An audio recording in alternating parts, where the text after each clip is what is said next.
തിക്കുണ്ടതി അവള് പിന്നെ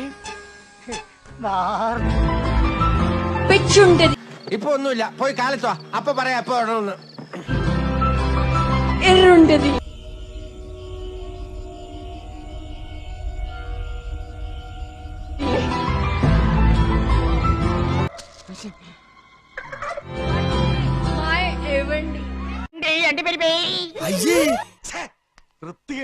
തിക്കുണ്ടതി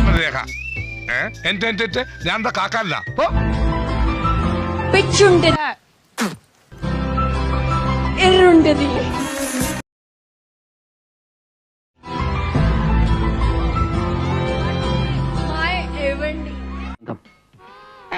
തിക്കുണ്ടതി അച്ഛാ എന്താണ് അവള് പറഞ്ഞത്? പെച്ചുണ്ടതി എറുണ്ടതി ഓ ഇതാണോ അപ്പുറത്ത് പൊട്ടിക്കിടക്കുന്ന കക്കൂസ്? നീ എന്ത് തേങ്ങയാണ് പറയുന്നത്? എനിക്കൊന്നും മനസ്സിലാവുന്നില്ല.